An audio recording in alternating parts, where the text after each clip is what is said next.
নমস্কার বন্ধুরা, বাংলা গল্পের সোনাঝুরিতে সকলকে স্বাগত।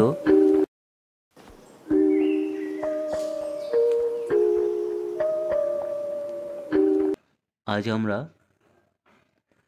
উপেন্দ্রকিশোর রায়চৌধুরীর ভারী সুন্দর মজার একটি গল্প পাঠ করে তোমাদের শোনাবো। গল্পের নাম ছোট ভাই। তো চলো শুরু করা যাক।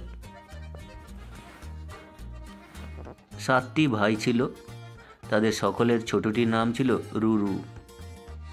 দেশের মধ্যে তারা 7টি ভাই দেখতে আর সকল ছেলেদের চেয়ে ভারী সুন্দর ছিল। তাদের মধ্যে আবার রুরু ছিল সকলের চেয়ে সুন্দর। রুরুকে সকলেই কেন এত সুন্দর বলে আর তাদেরই বা কেন বলে না, এই জন্য রুরুর বড় ভাইয়েরা তাকে বড্ড হিংসে করত। ভালো ভালো কাপড়গুলো সব তারা 6জনায় পরে বেড়াতো, আর রুরুকে পরতে দিত শুধু ছেঁড়া ন্যাকড়া। যত বিচ্ছিরি নোংরা কাজ সব তারা রুরুকে দিয়েই করাতো, আর নিজেরা বাবুগিরি করে বেড়াতো। তবু সকল লোকেরা রুরুকেই বেশি ভালোবাসত। বড় কটিকে কেউ দেখতেই পারত না, আর তাতে তারা চোটে রুরুকে যখন তখন ধরে ঠ্যাঙাতো। বেচারাকে এক দণ্ড সুখে থাকতে দিত না। রুরুদের গ্রাম থেকে ঢের দূরে ররঙ্গা বলে একটি মেয়ে থাকত। এমন সুন্দর মেয়ে এই পৃথিবীতে আর কোথাও ছিল না।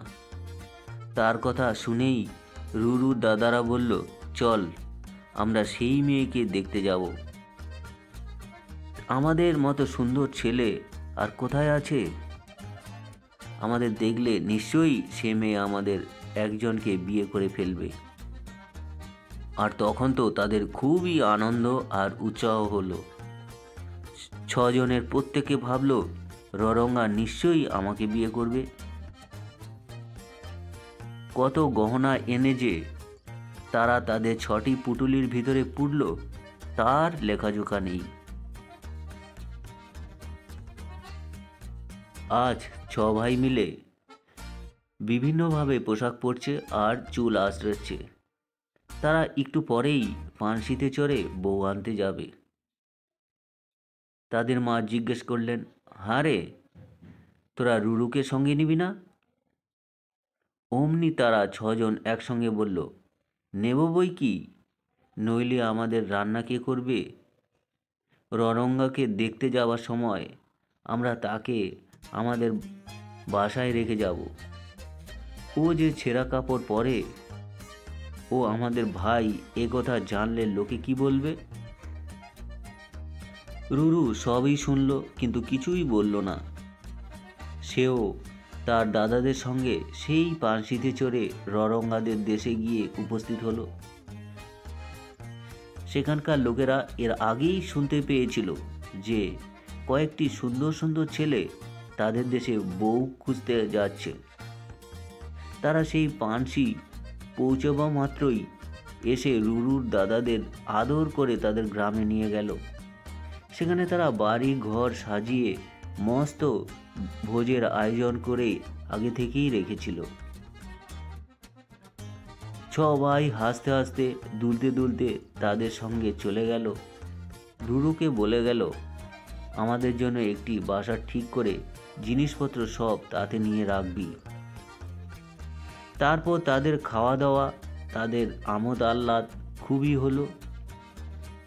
সেখানে অনেক মেয়ে ছিল, কিন্তু তাদের কোনটি যে ররঙ্গা 6 ভাইয়ের কেউই তা বুঝতে পারল না। তাদের প্রত্যেকেই তাদের পাশের মেয়েটিকে চুপি চুপি জিজ্ঞাসা করলো, কোনটি ররঙ্গা? সেই মেয়েদের প্রত্যেকেই বলল, আমি ররঙ্গা, কাউকে যেন বলো না। একথা শুনে তো ভাইদের আনন্দের সীমাই রইল না। অত সহজে ররঙ্গাকে পেয়ে যাবে তা তারা মোটেই ভাবেনি। তারা তখনই সেই মেয়েগুলোর সঙ্গে বিয়ের কথা ঠিক করে ফেলল। তারপর কয়েকদিনের মধ্যেই তাদের বিয়ে হয়ে গেল। সকলেই ভাবলো ররঙ্গাকে বিয়ে করেছি। তারা যে ঠকেছে সে কথা কারোরই মনে হলো না। রুরু বেচারা এত কথার কিছুই জানে না, আর তার জানবার দরকারই বা কি। প্রথম দিন বাসা ঠিক করে সে কলসি হাতে জল আনতে বেরিয়েছিল। জল কোথায় আছে তা সে তো আর জানে না, তাই সে একটি ছোট্ট মেয়েকে জিজ্ঞাসা করলো, হ্যাঁ গো, কোথায় জল পাবো? মেয়েটি বলল, ওই যে ররঙ্গার বাড়ি, তার পাশে ঝর্ণা আছে। রুরু সেই দিকে জল আনতে চলল, আর যেতে যেতে ভাবলো, ররঙ্গা তো ভোজে গিয়েছে, এর মধ্যে আমি একটি উঁকি মেরে দেখিনি না তার বাড়িটা কেমন। এই ভেবে সে আস্তে আস্তে সেই ঘরটির দরজার কাছে গিয়ে উঁকি মারল। উঁকি মেরে আর তার সেখান থেকে চলে আসবার কথা মনেই রইল না। সে দেখল ঘরের ভিতরে ররঙ্গা বসে আছে। নিশ্চয়ই সে ররঙ্গা, নইলে এত সুন্দর আর কে হবে। ররঙ্গা তাকে দেখেই ভারী খুশি হয়ে অমনি তাকে ডাকলো, এসো এসো, ঘরে এসো। রুরু জড়সড় হয়ে গেল। তখন ররঙ্গা জিজ্ঞাসা করলো, তুমি কে? রুরু বলল, সেই যে 6জন লোক বউ খুঁজতে এসেছে, তাদের জন্য ভোজ হচ্ছে, আমি তাদের ছোট ভাই। ররঙ্গা বলল, তুমি কেন তবে ভোজে যাওনি? রুরু বলল, আমাকে তারা নিয়ে যায়নি, যে কাজ করবার জন্য বাসায় রেখে গেছে। আমার এর চেয়ে ভালো কাপড় নেই, এগুলো কাজ করতে করতে ময়লা হয়ে ছিঁড়ে গেছে। রুরুকে দেখেই ররঙ্গার যার পর নাই ভালো লেগে গিয়েছিল। তার কথা শুনে তার বড়ই দুঃখ হলো। সে বুঝতে পারল যে রুরুর দাদারা বড় দুষ্টু, তাকে কষ্ট দেয়। তখন রুরুকে তার আরও ভালো লেগে গেল। 2 দিন পর তাদের বিয়ে হয়ে গেল। তারপর দিন রুরুর দাদারা বউ নিয়ে ঘরে যাবে। রুরু যে তার আগেই ররঙ্গাকে নিয়ে নৌকোর তলায় লুকিয়ে রেখেছে, সে কথা তাদের কেউই টের পায়নি। তারা ভারী ধুমধাম করে দেশে এলো। তারপর বউ নিয়ে বাড়িতে পা দিতেই সকলের বড় ভাই তাদের মাকে বলল, এই দেখো মা, ররঙ্গাকে বিয়ে করে এনেছি। অমনি ছোট ভাই তার চেয়ে বেশি করে চিৎকার করে বলল, না না, ও মিছে কথা বলছে, আমি ররঙ্গাকে নিয়ে এসেছি। তখন তো ভারী মজা হলো। সবাই বলছে ওদের কথা মিথ্যে, আমি ররঙ্গাকে এনেছি। এরপর ভয়ানক চটাচটি মারামারি হয়। আর বউ কটি ভয়ে থতমত খেয়ে ওর দিকে তাকাচ্ছিল। তারা ভাবেনি যে অত সহজে ধরা পড়ে যাবে। তখন তাদের মা বলল, বাবা, ররঙ্গা তো 6টি নয়, আর তাদের একটিও তেমন সুন্দরীও নয়, তোমরা ঠকে এসেছো। রুরু এতক্ষণ চুপ করে দাঁড়িয়েছিল।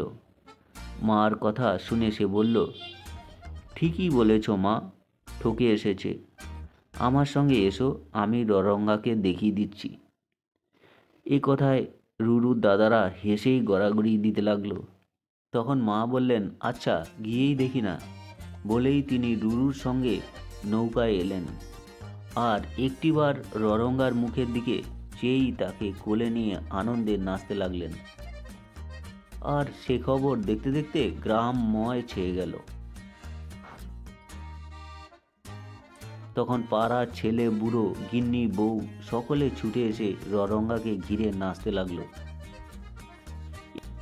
এসব দেখে দাদারা চোখ লাল করে দাঁত খিচিয়ে তাদের স্ত্রীদের বলল, ফাঁকি দিয়েছিস? শুনে সকলে হো হো করে হাসল। তাদের মা বললেন, আর কেন বাছা, চুপ করো, তোমরা যেমন তোমাদের তেমনি জুটেছে। তো বন্ধুরা, এই ছিল একটি মজার মিষ্টি গল্প। গল্পটি তোমাদের কীরকম লাগলো তা জানাবে কমেন্ট বক্সে। ভালো লাগলে একটি লাইক ও চ্যানেলটি সাবস্ক্রাইব করবে। সবাই ভালো থাকবে। ধন্যবাদ সকলকে।